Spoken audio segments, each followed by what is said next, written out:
Bismillahirrahmanirrahim. Assalamualaikum warahmatullahi wabarakatuh.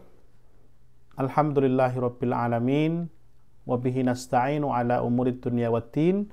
Wassalatu wassalamu ala sayyidina Muhammadin wa ala alihi wa ashabihi ajma'in. Thumma amma ba'du. Saudara-saudara sekalian, kaum muslimin dan muslimat dimanapun Anda berada, alhamdulillah, marilah senantiasa kita bersyukur kepada Allah Subhanahu wa taala atas semua nikmat rahmat yang telah diberikan kepada kita. Salawat dan salam semoga senantiasa tercurah kepada junjungan kita Nabi Muhammad SAW. Mudah-mudahan kita semua akan mendapatkan syafaatnya nanti di yaumul qiyamah. Amin Allahumma amin. Pada kesempatan ini kita akan melanjutkan pembahasan pada episode sebelumnya, di mana masih berkaitan dengan keutamaan bulan Dzulhijjah, kemudian khususnya 10 hari pertama bulan Dzulhijjah, dan dilanjutkan dengan fikih atau pembahasan tentang kurban. Nah, pada episode sebelumnya kita sudah membahas tentang keutamaan Dzulhijjah dan amalan-amalan yang dianjurkan untuk dilakukan di 10 hari pertama bulan Dzulhijjah. Nah, sekarang kita akan masuk pada pembahasan tentang kurban itu sendiri. Nah, saudara-saudara sekalian, di dalam fikih, istilah fikih ya, al-kurban itu sering juga diistilahkan dengan kata-kata al-udhiyah, pakai dot ya, al-udhiyah.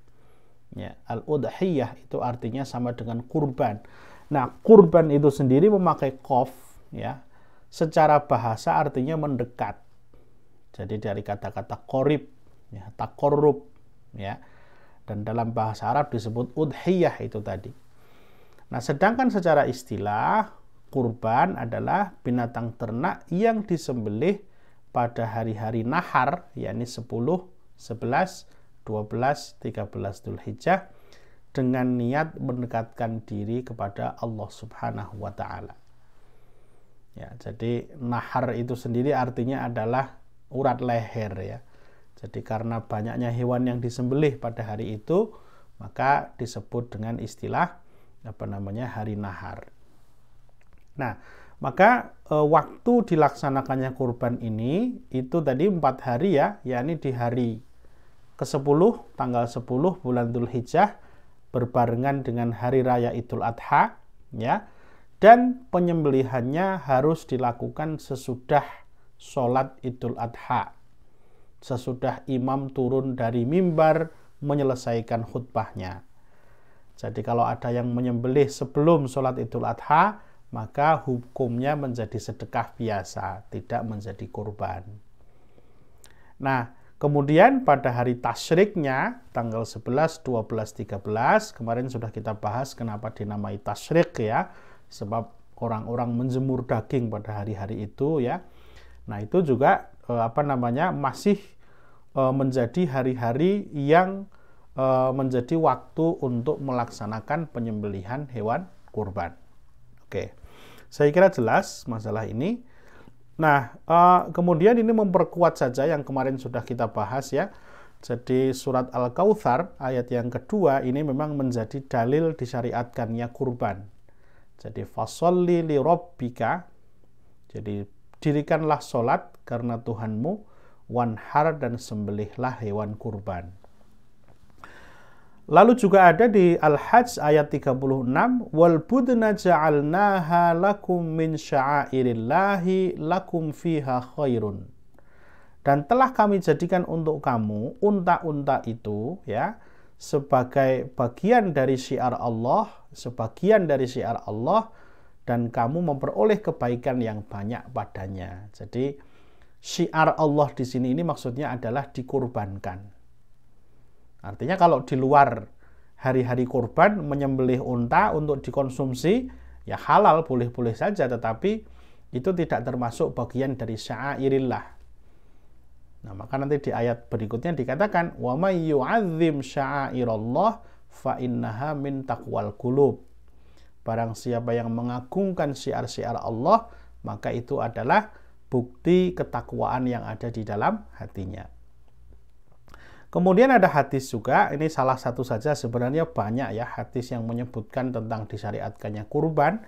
Ini Rasulullah bersabda, ada cerita Rasulullah doha bikabsyaini akronaini amlahaini. Beliau pernah menyembelih kurban 2 kambing kibas yang putih dan bertanduk. Ya.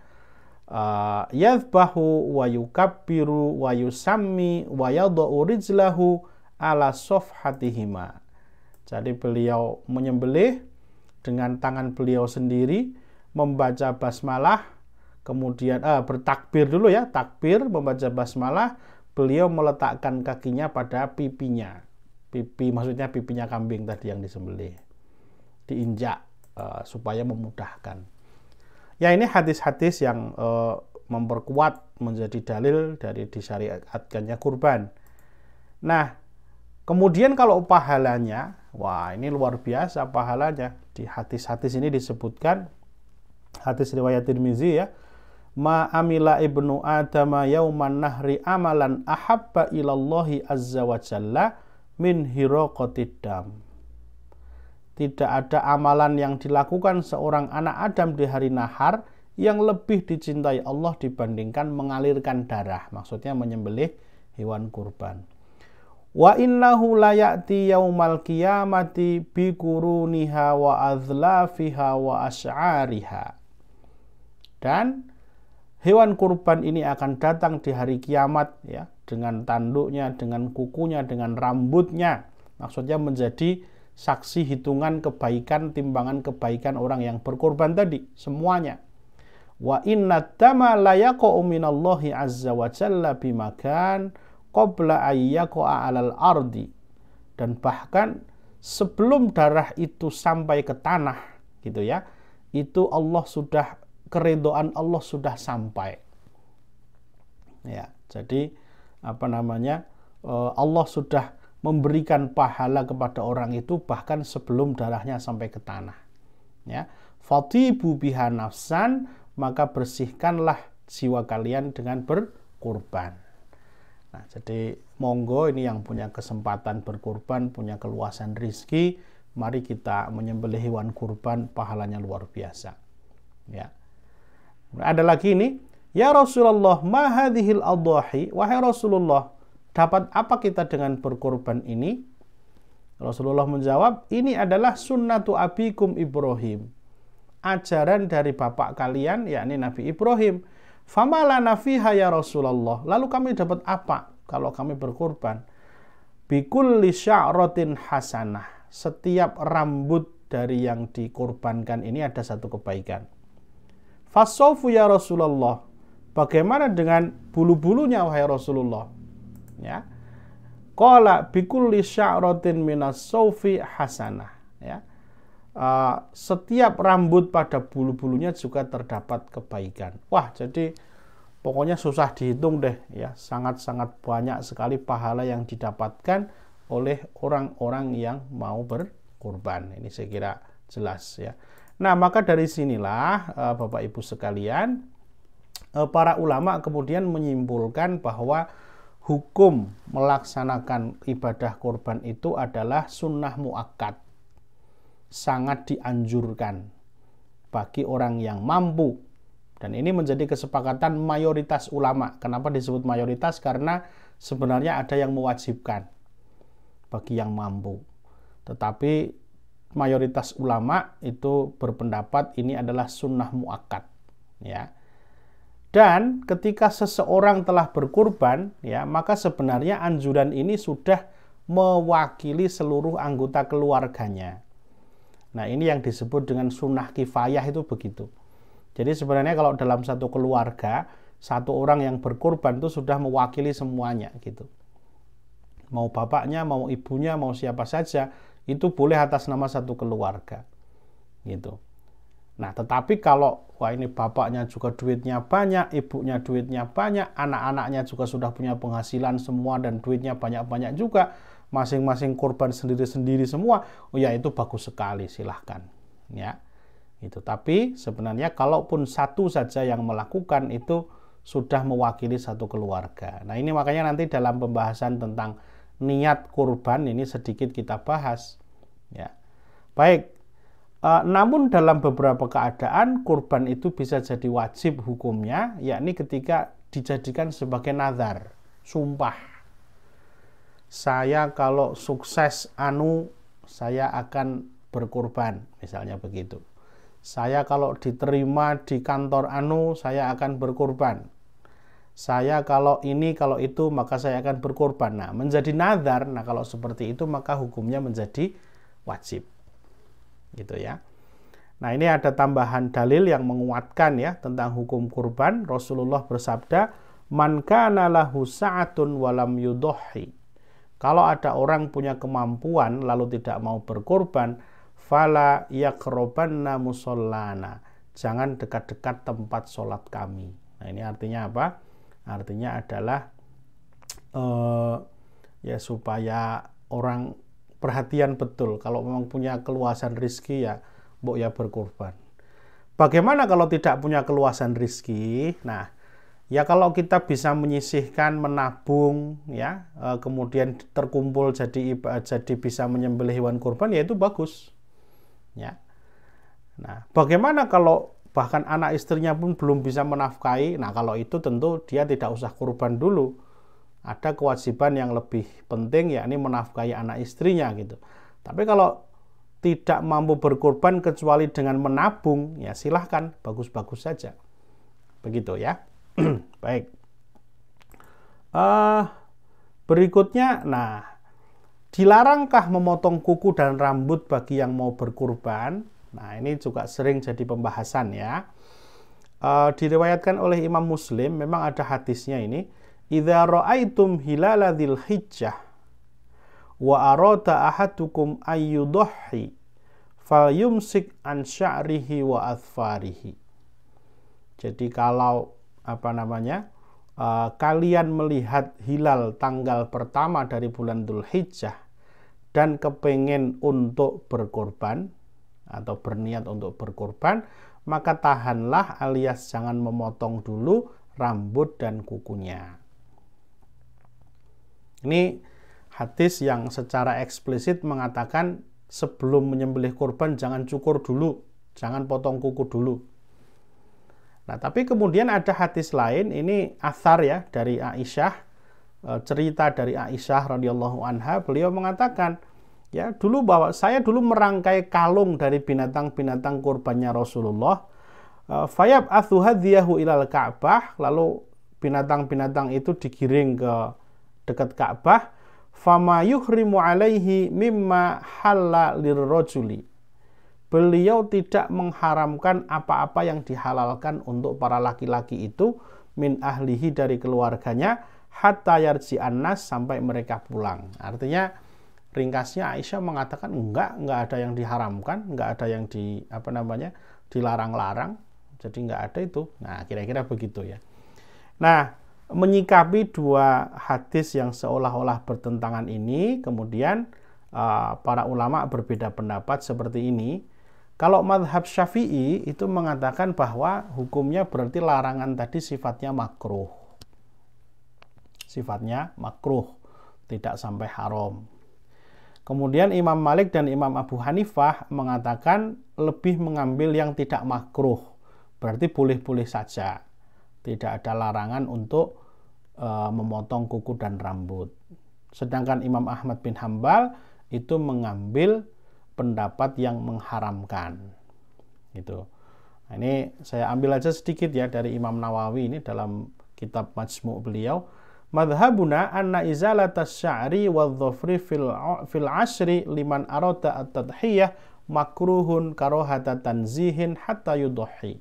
Jadi madhab kami, memotong rambut dan kuku di 10 hari pertama bagi orang yang mau berkurban itu makruh karohata tanzih. Jadi nanti ada makruh, ada makruh tahrim, ada makruh tanzih, begitu ya. Kemudian waqala Malik wa Abu Hanifah la yukroh. Imam Malik dan Imam Abu Hanifah mengatakan tidak ada kemakruhan. Waqala Sa'id ibnu al-Musayyib wa Rabi'ah wa Ahmad wa Ishaq wa Dawud yukhram. Ya, ini tadi sudah di atas tadi ya. Jadi menurut Imam Ahmad dan yang lain itu haram. Nah, katakanlah kita mengambil pendapat minimal yang makruh begitu ya. Sebenarnya apa sih hikmahnya? Ya, hikmahnya kok kita dilarang memotong kuku dan rambut itu kenapa gitu ya. Nah, jadi kan memang kurban itu membebaskan kita dari api neraka, membebaskan semua anggota tubuh kita dari api neraka. Jadi dengan kita membiarkan rambut kita dan kuku kita masih ada, itu semakin banyak anggota badan yang terbebaskan dari api neraka. Kira-kira seperti itu hikmahnya. Yang kedua juga supaya kita ikut merasakan ruh ta'abudi, sebagaimana mereka yang sedang melakukan ikhram untuk berhaji. Karena kan orang yang haji dan ikhram umroh juga itu dilarang memotong kuku dan dilarang memotong rambut. Nah, jadi yang mau menyembelih hewan kurban ini juga biar ikut merasakan juga seperti itu. Begitu kira-kira hikmahnya. Nah, ini memang juga nanti kalaupun kita ambil yang makruh atau yang haram, maka yang dilarang itu bagi yang mau kurban saja. Keluarganya sih tidak, begitu ya. Baik, lalu binatang apa yang boleh dijadikan kurban? Nah, kan sudah nih, tadi mau kurban. Nah, sekarang ketika mau milih binatangnya. Adapun binatang yang dapat dijadikan kurban ialah unta, sapi, dan kambing. Sesuai firman Allah Subhanahu wa taala, liyashhadu manafi'a lahum wa yadhkuru smallahi fi ayyamin ma'lumat 'ala ma razaqahum min bahimatil an'am. Nah, ada kata-kata an'am di sini. Ya. Jadi supaya mereka menyaksikan manfaat, supaya mereka menyebut dan berzikir kepada Allah di hari-hari yang telah ditentukan, dan supaya atas rezeki yang telah Allah berikan pada mereka berupa binatang-binatang ternak. Apa saja itu? Nah, kita rinci saja sekalian. Nah, ini binatang ternak atau al-an'am itu pun juga tambah lagi syaratnya umurnya sudah mencukupi. Pertama, unta. Unta minimal 5 tahun.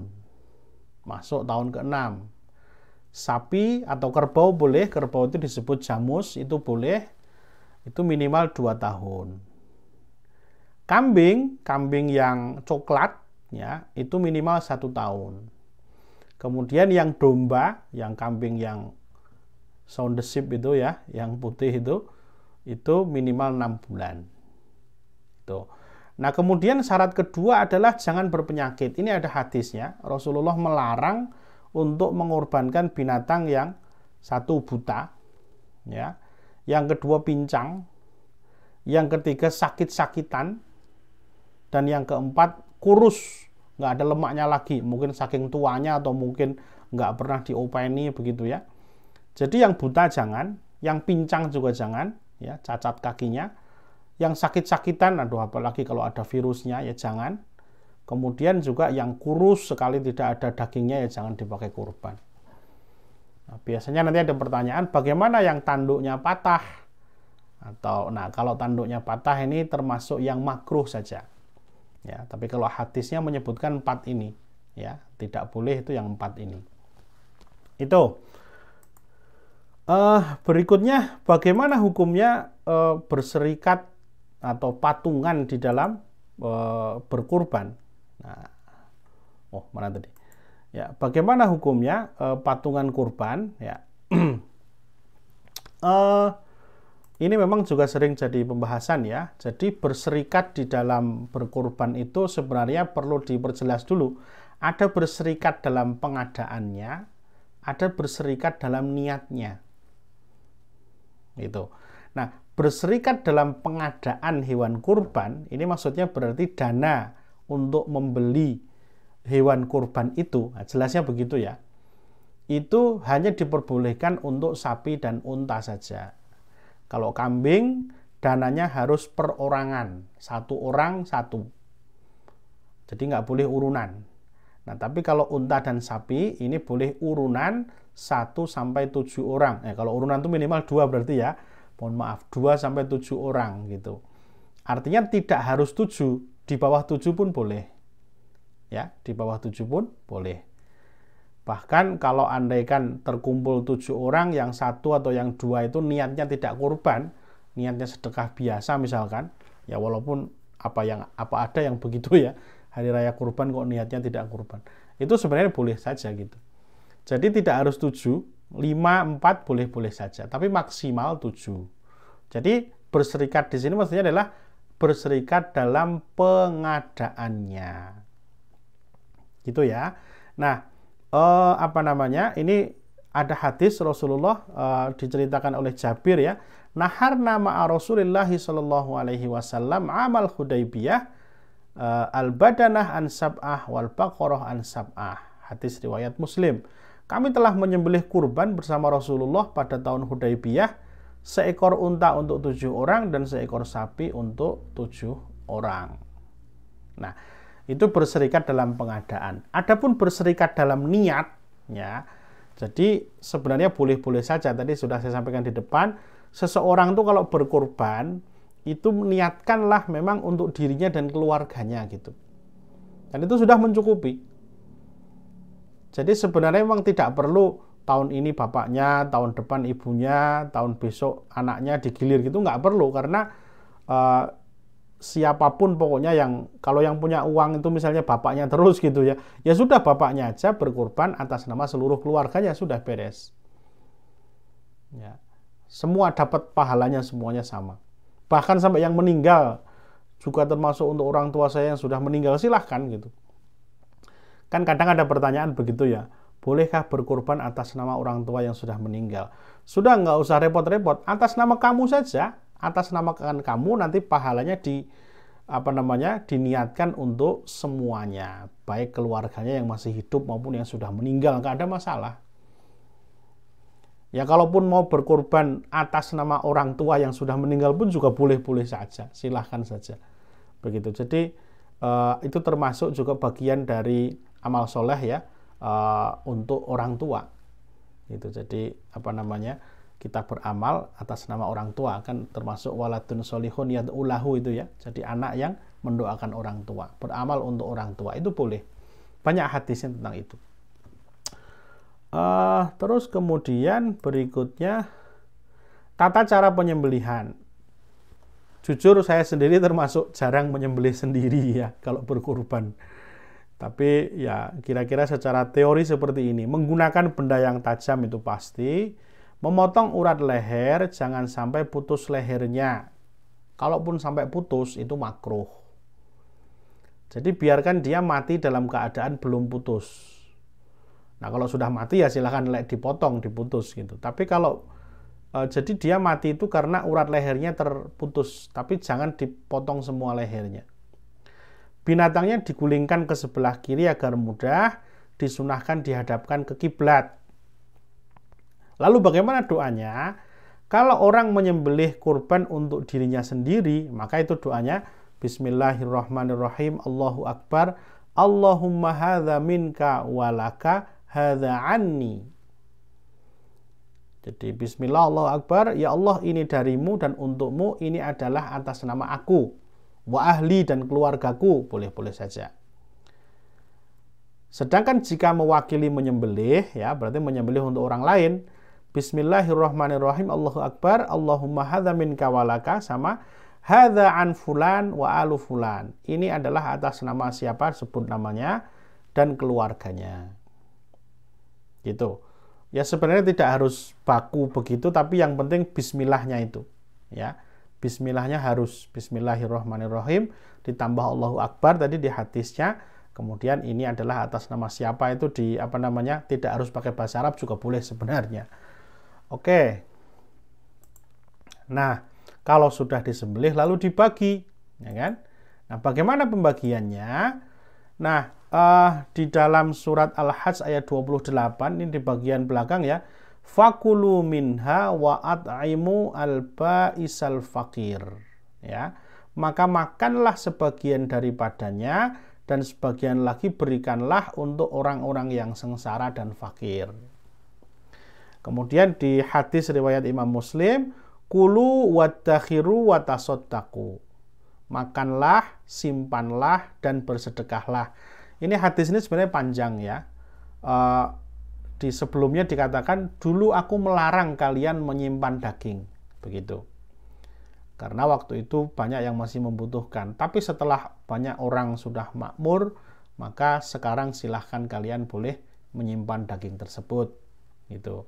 Nggak tahu zaman dulu sudah ada kulkas atau belum ya, tapi yang jelas boleh disimpan. Nah, dari sini saudara-saudara sekalian kita bisa menyimpulkan ya bahwa pembagian daging kurban itu ada yang dimakan sendiri, ada yang dibagikan kepada orang lain.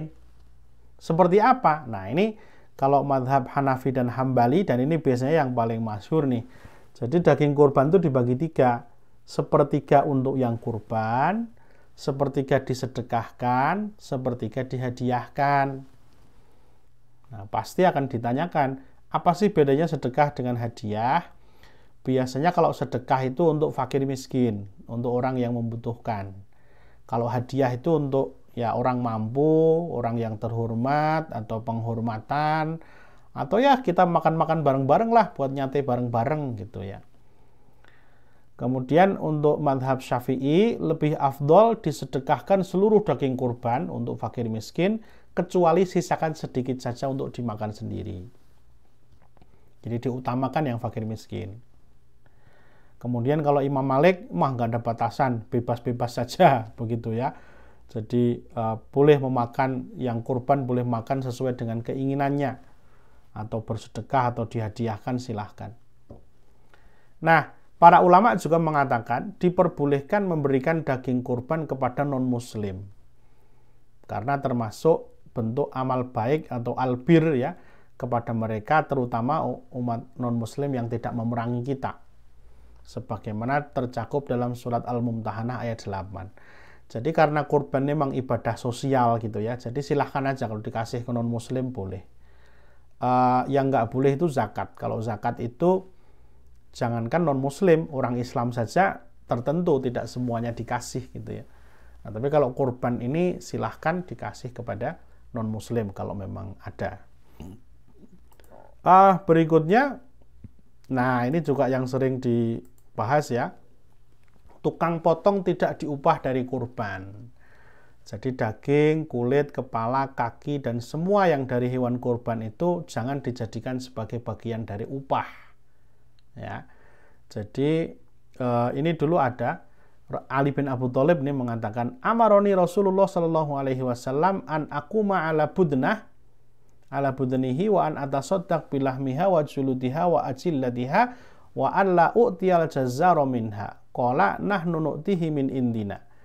Jadi Rasulullah dulu menyuruhku untuk mengurus untanya, bersedekah dengan dagingnya, kulitnya, dan hiasannya, dan menyuruhku agar aku tidak memberi tukang jagal upah dari kurban.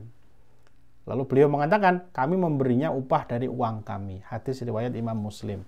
Jadi untuk apakah panitia, apakah tukang jagal, apakah tukang kelet, kalau dia menerima daging kurban sebagai bagian dari pembagian daging kurban, nggak ada masalah. Boleh. Artinya silahkan menerima bagian sebagai penerima daging kurban. Tetapi kalau dia menerima sebagai upah dari pekerjaannya, lah itu nggak boleh. Ini untuk kamu tukang jagal tak kasih 2 plastik, yang 1 plastik sebagai upah capekmu, lah itu nggak boleh. Nah, berarti memang sejak awal harus ada uang yang disiapkan, anggaran yang disiapkan untuk kepengurusan, untuk kepanitiaan atau untuk tukang-tukang yang yang mengurus, menyembelih, mengeleti hewan kurban tadi. Gitu, mudah-mudahan bisa jelas ini ya. Memang kadang-kadang pertanyaan itu aneh-aneh sih. Boleh nggak kalau nanti makan bersama-sama dengan panitia, dengan daging itu, dengan daging kurban itu gitu. Ya kembali ke niat sajalah begitu. Niatnya itu sebagai apa gitu. Kalau niatnya ini sebagai kita makan bareng-bareng hewan kurban, nggak ada masalah gitu. Tapi kalau niatnya itu untuk upah, untuk apa segala macam, nah itu pokoknya kalau upah jangan diambilkan dari daging kurban. Oke. Nah, ini juga sering jadi masalah ya. Bagaimana menjual bagian dari kurban? Nah, kalau daging yang memang dimanfaatkan yang utama itu jelas tidak boleh dijual belikan. Ya lucu aja sih, orang sedekah kurban kok kemudian masih mikir menjual, itu lucu ya. Nah, lalu yang sering jadi masalah adalah bagaimana dengan kulitnya? Apalagi yang bisa dijual itu? Kepalanya mungkin ya. Kalau kepala bisa dimakan aja, nggak usah dijual. Kulit biasanya ini. Nah, sebenarnya jawaban simpelnya kulit pun tidak boleh. Artinya orang kalau sudah niat kurban, ya sudah semuanya sedekahkan gitu. Jangan perhitungan lagi, gitu loh ya. Wong kamu sudah mengeluarkan sekian juta harta untuk menyembelih, untuk beli hewan, ya sudah, sedekahkan aja semuanya, nggak usah mikir kulitnya. Ya kan mahal eman-eman lah, ngapain juga eman-eman gitu ya. Nah, tapi memang ada sebagian ulama yang membolehkan untuk menjual kulit atau bagian yang tidak dipakai dari hewan kurban ya, tapi dengan syarat nanti hasilnya disedekahkan lagi. Jadi hasil penjualannya untuk masjid boleh. Hasil penjualnya dibelikan lagi daging untuk biar kelihatan banyak, ditambahkan di bagian tadi boleh. Yang penting jangan masuk kantong pribadi.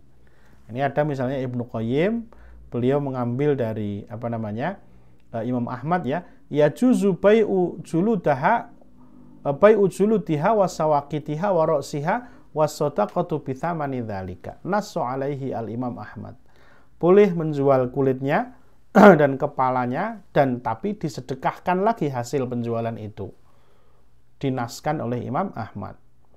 Kemudian dalam kitab Nailul Autor ya, ittafaqu ala anna lahmaha la yuba'. Jadi para ulama sepakat dagingnya nggak boleh dijual.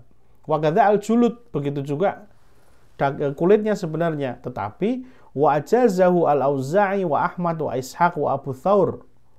Tapi Imam al-Auza'i, Imam Ahmad, Imam Ishaq ya dan Abu Thawr membolehkan untuk menjual kulitnya, tapi di belakang ini ada wa yusrafu thamanuhu masrafal udhiyah. Tapi hasil penjualannya dibagi lagi sebagaimana pembagian kurban. Masih ada nggak ini? Nah, terakhir hikmah ya. Hikmah kurban saya kira sebenarnya ini bisa kita perbanyak di samping ini. Tentu yang pertama adalah ya kita memperoleh keridhaan Allah ya, karena ini ibadah yang sangat besar sekali pahalanya. Ya kita berharap mendapatkan ridho Allah Subhanahu wa taala. Lalu yang kedua adalah ya tadi yu'azzim sya'airallah. Jadi mensyiarkan, mengagungkan syiar-syiar Allah Subhanahu wa taala. Kurban ini adalah salah satu syiar hari raya yang dimuliakan dalam Islam. Jadi dengan kita beribadah menyembelih hewan kurban, itu berarti kita meramaikan, mensyiarkan hari raya ini. Ya. Yang ketiga, mengenang sejarah Nabi Ibrahim dan Nabi Ismail. Ya, karena memang ini ibadah kurban ini asal usulnya adalah tentang kisah Nabi Ibrahim yang diperintahkan untuk menyembelih anaknya yaitu Nabi Ismail, lalu Allah ganti dengan domba sebagaimana yang diceritakan di dalam surat As-Saffat. Nah, dari situ juga kita masuk meneladani bagaimana Nabi Ibrahim dan Nabi Ismail itu betul-betul orang yang ketaatannya kepada Allah itu ketaatan yang luar biasa. Disuruh menyembelih anaknya, ini kan mau, luar biasa. Anaknya juga tidak melawan, rela. Satajiduni insyaallahu minas sabirin, kata Nabi Ismail begitu. Saya akan sabar menerima perintah ini. Nah, kita ini hanya diperintah menyembelih binatang, tidak menyembelih anak kita gitu. Nah, sejauh mana kita bisa meneladani ketaatan beliau, itulah hikmahnya. Nah, tentu yang kelima dan keenam ini berkaitan dengan fungsi sosial dari ibadah kurban itu ya. Jadi tentu mempererat hubungan sosial antara warga ya di masyarakat kita, antara yang berkurban dengan yang menerima ya. Ayo nyate bareng, ayo ngule bareng, ayo tengleng bareng ya. Itu semua adalah bagian dari hikmah persaudaraan yang terbangun di dalam kurban ini. Dan ketika sedekah itu diberikan, kurban itu diberikan kepada fakir miskin, nah maka tentu ini adalah bagian dari memberikan kesenangan kepada saudara-saudara kita, khususnya adalah al-ba'isal fakir, orang-orang yang fakir, orang-orang yang miskin. Nah, itu saya kira mudah-mudahan sudah cukup lengkap ya pembahasan tentang fikih al-udhiyah, fikih kurban. Mudah-mudahan bermanfaat bagi kita semua. Kalau ada kurang-kurangnya, kami mohon maaf yang sebesar-besarnya. Wabillahi taufik wal hidayah, waridho wal inayah. Wassalamualaikum warahmatullahi wabarakatuh.